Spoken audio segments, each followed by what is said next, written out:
হযরতে হাজেরা প্রশ্ন করলেন, ইব্রাহিম, পানি নাই, খাবার নাই, মানুষ নাই, ঘর নাই, বাড়ি নাই, মরুভূমির ভিতরে আমাকে আর আমার বাচ্চারে ফেলে রেখে যাচ্ছ কেন? কোনো জবাব নাই। 2 বার 3 বার প্রশ্ন করলেন। এরপরে তিনি আবার প্রশ্ন করলেন, বললেন, ইব্রাহিম, এটা কি আল্লাহর হুকুম নাকি? হযরত ইব্রাহিম আলাইহিস সালাম নিজের কলিজার টুকরা সন্তান আর বিবিকে রেখে যেতেছেন ভারাক্রান্ত মন নিয়ে। তিনি আকাশের দিকে আঙ্গুল উঁচু করে দেখালেন।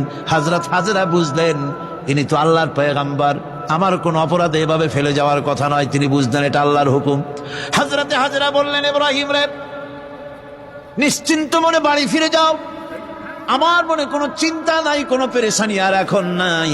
আল্লাহর হুকুমে যদি আমাকে এই মরুভূমির ভিতরে ফেলে যেয়ে থাকো, তাহলে আমি ওই আল্লাহর প্রতি এতটা ভরসা রাখি যে এই মরুভূমির ভিতরে জল পানি শূন্য, খাদ্য শূন্য জায়গায় আমি আমার বাচ্চাকে আল্লাহ রব্বুল আলামিন না খাওয়াইয়া মারবেন না। দ্বিতীয় পরীক্ষায় পাশ করল। 3 নম্বরে পরীক্ষা হলো, সন্তান বড় হয়ে গেছে, বুদ্ধি হয়েছে, দৌড়াতে পারে। আল্লাহ রাব্বুল আলামিন হুকুম করলেন, ছেলেকে জবাহ করো।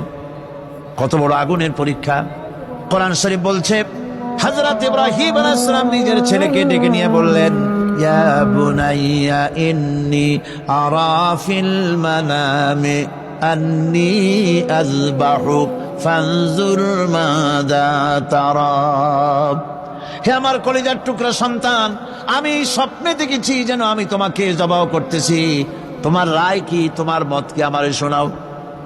ছেলে পয়গম্বর, ছেলে তার জবাবে বললেন, ইয়া